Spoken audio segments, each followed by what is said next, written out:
27ویں آئینی ترمیم کا مسودہ سینٹ میں پیش کر دیا گیا۔ 27ویں آئینی ترمیم میں وفاقی آئینی عدالت کے قیام کی تجویز دی گئی ہے۔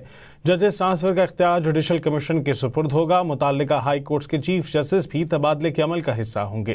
مسودے میں آرمی چیف کو چیف آف ڈیفنس فورسز کا عہدہ دینے کی تجویز بھی دی گئی ہے۔ چیئرمین سینٹ نے بل قائمہ کمیٹی قانون و انصاف کو بھجوا دیا۔ وفاقی کابینہ کی منظوری کے بعد آئینی ترمیم کا مسودہ وزیر قانون اعظم مزید آرڈ نے سینٹ میں پیش کیا۔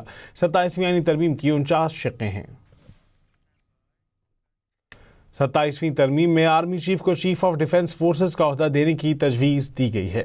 Field marshal, martial of air force اور ایڈمرل آف فلیٹ کو تاحیات رینک ملے گا۔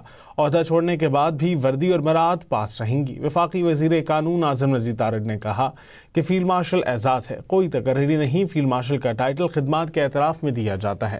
مجوزہ ترمیم میں فیلڈ مارشل اعزاز کو آئینی تحفظ فراہم کیا گیا ہے۔ اعزاز واپس لینا یا ختم کرنے کا اختیار وزیر اعظم کے پاس نہیں، پارلیمان کے پاس ہوگا۔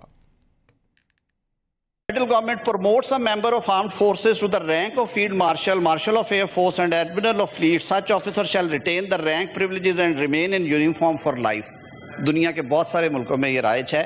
ان کو ٹائٹل اور رینک فیلڈ مارشل کا اگر کسی کو دیا گیا تو آئین اس کو پروٹیکٹ کر رہا ہے۔ In the constitution, in article 243 for clause 4, following shall be substituted, namely, the president shall on the advice of prime minister appoint the chief of army staff, concurrently the chief of defense forces. Army chief جو ہیں وہ chief of defence forces ہوں گے۔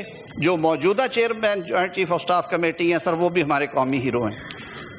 ان کے مدت ملازمت جب انہوں نے وہ اپوائنٹمنٹ ان کی ختم ہوگی، اس کے بعد سر یہ عہدہ ابالش ہوگا، کیونکہ ہم نے چیف آف آرمی سٹاف جو ہیں انہی کو چیف آف ڈیفنس فورسز کی ذمہ داری سونپنی ہے۔